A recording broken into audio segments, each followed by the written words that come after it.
Bismillahirrahmanirrahim. Assalamualaikum warahmatullahi wabarakatuh. Alhamdulillahirabbil alamin. Asyhadu an la ilaha illallah wa asyhadu anna Muhammadan abduhu wa rasuluh. Amma ba'du. Senang sekali hari ini Kak Nini bertemu kembali dengan teman-teman, sahabat-sahabat dan juga adik-adik, ayah bunda yang solih dan solihah semuanya. Kak Nini berdoa semoga kalian semuanya senantiasa dalam lindungan Allah dan tetap semangat dan sehat selalu. Baik, hari ini Kak Nini mau berbagi kisah, yaitu tentang para pemimpin bidadari surga. Wah, Masya Allah, terutama yang cantik-cantik, yang putri-putri, teman-teman yang solihah semuanya. Ayo kita simak bersama-sama ya di bagian pertama, yaitu kisah para pemimpin surga, atau di kisah tentang sahabiyah. Nah, penasaran kisahnya? Yang pertama, Kak Nini akan berbagi kisah tentang seorang wanita yang sangat mulia, wanita yang sangat cantik dan berbudi luhur, serta disegani oleh masyarakat Quraisy dan bangsa Arab pada saat itu. Dia adalah Khadijah radhiyallahu anha. Adik-adik dan sahabat-sahabat yang solih dan solihah semuanya, di tengah kejahilian bangsa Arab atau pada masa kebodohan, muncullah secercah cahaya yang bersinar di Jazirah Arab. Saat itu kurang lebih 15 tahun sebelum tahun gajah. Ingat tidak adik-adik peristiwa yang terjadi pada tahun gajah? Iya, benar. Tahun gajah adalah tahun di mana raja yang sangat sombong, iri dan dengki yang ingin menghancurkan apa? Betul, menghancurkan Ka'bah. Raja itu bernama siapa? Abroha. Kenapa disebut dengan tahun gajah? Karena saat itu Raja Abroha melakukan penyerangan dengan membawa pasukan bergajah, ingin menghancurkan Ka'bah yang berada di kota Mekah. Nah, kembali lagi kepada masa jahiliyah 15 tahun sebelum masuk tahun gajah, lahirlah bayi suci, seorang perempuan yang sangat cantik di kalangan bangsawan Quraisy. Bangsawan itu termasuk orang-orang yang berpendidikan, orang-orang yang hartanya lebih banyak atau kaya dan lain sebagainya, dihormati, dimuliakan pada saat itu. Nah, bayi ini adalah termasuk dari atau lahir dari kalangan bangsa Quraisy. Ayahnya bernama Khuwailid bin Asad bin Abdul Uzza bin Qusay bin Kilab bin Murrah bin Ka'ab bin Lu'ay bin Ghalib bin Fihir. Beliau merupakan seorang bangsawan Quraisy dan seorang saudagar yang kaya raya. Saudagar itu adik-adik adalah pedagang. Kerjanya adalah berniaga, berdagang, apa saja.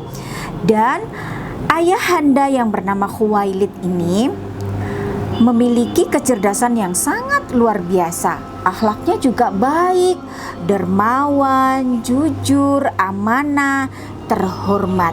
Pokoknya beliau adalah orang yang berakhlak mulia. Sementara ibu dari bayi wanita ini bernama Fatimah binti Zaidah bin Jandab, seorang wanita cantik yang lemah lembut dan berakhlak mulia dari keturunan Quraisy dari Bani Amir bin Lu'ay.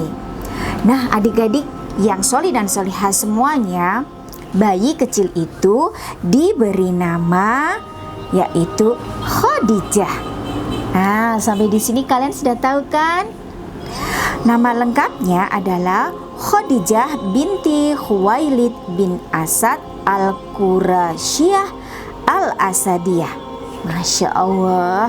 Nah, Khadijah atau gadis kecil ini tumbuh menjadi gadis yang cantik jelita. Ia mewarisi sifat-sifat orang tuanya tadi. Apa coba adik-adik? Iya betul, dermawan, jujur, amanah, berakhlak mulia dan berbudi bahasa yang tinggi. Ia juga memiliki sifat kepemimpinan seperti ayahnya. Ayahnya seorang saudagar yang anak buahnya pekerjanya banyak sekali.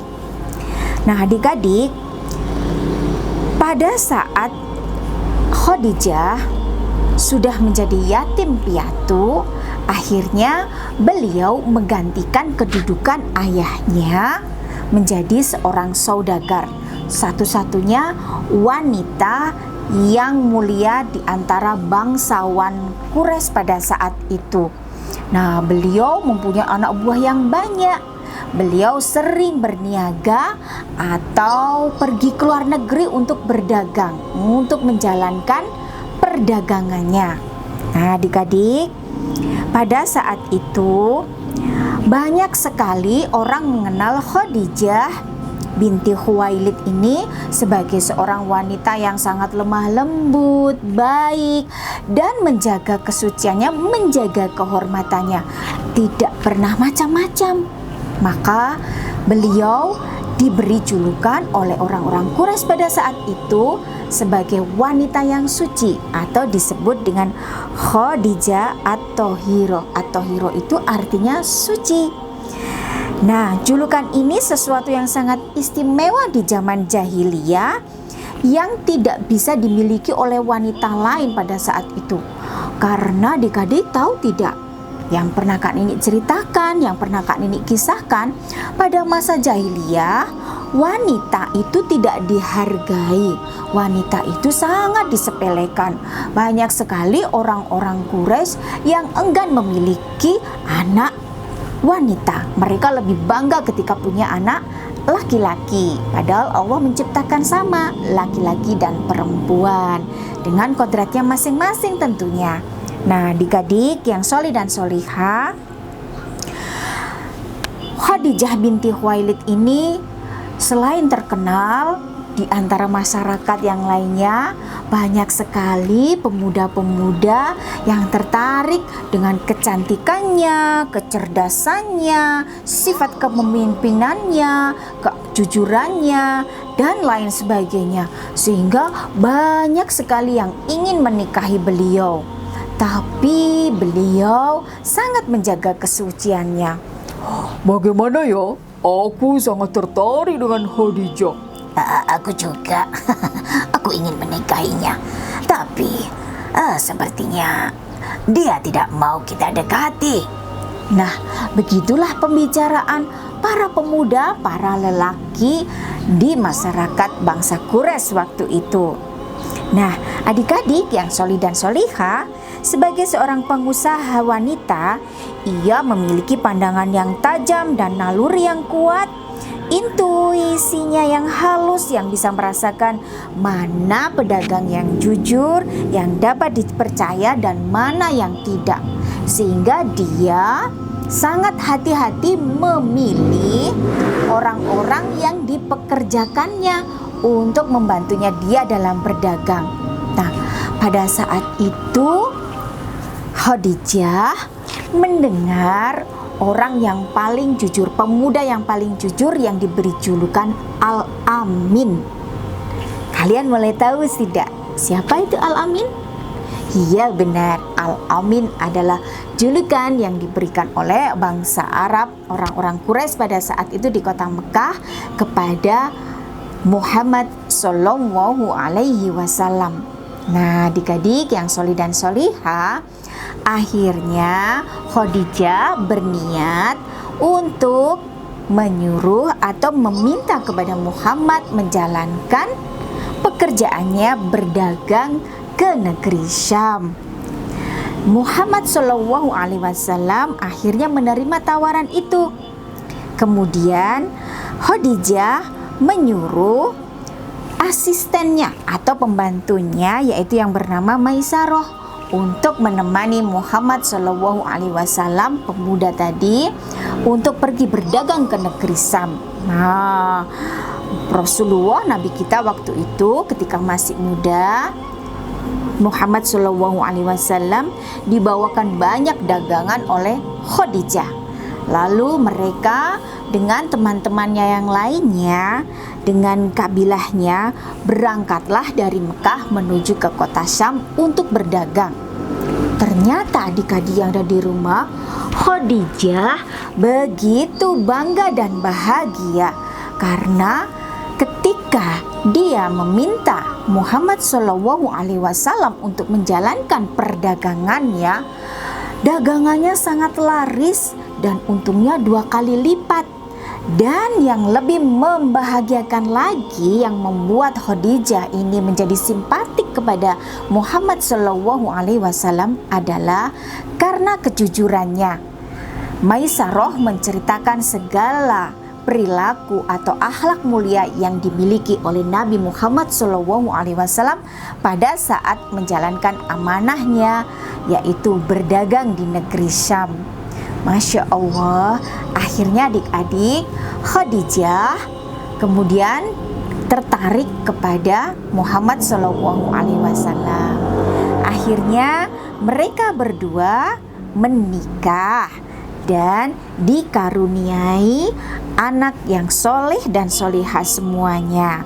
Adik-adik tahu tidak siapakah putra dan putri dari pernikahan Khadijah, wanita yang suci, wanita yang mulia, wanita yang berakhlak mulia dengan Muhammad Shallallahu Alaihi Wasallam yang juga seorang pemuda pada saat di bangsa Quraisy di kota Mekah itu adalah pemuda yang sangat jujur, yang mendapat julukan apa tadi?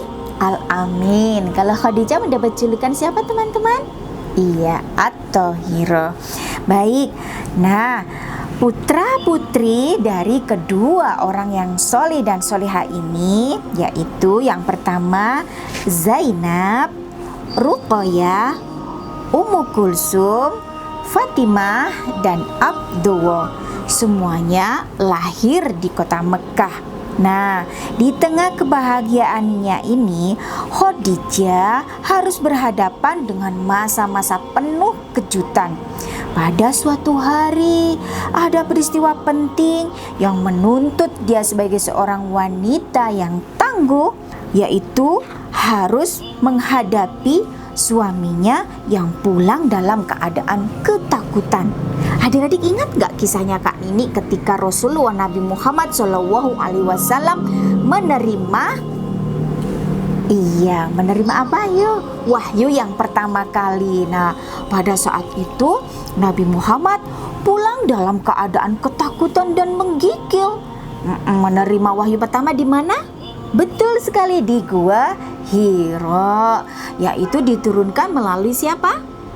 Iya, pinter, hebat teman-teman semuanya, yaitu melalui malaikat Jibril. Nah, malaikat Jibril menyuruh Nabi Muhammad pada saat itu ketika di Gua Hira menyerupai seorang laki-laki yang bersih putih, lalu tiba-tiba memeluk Nabi Muhammad sampai Nabi Muhammad merasakan sesak dadanya dan mengatakan kepada Nabi Muhammad, "Iqra ya Muhammad."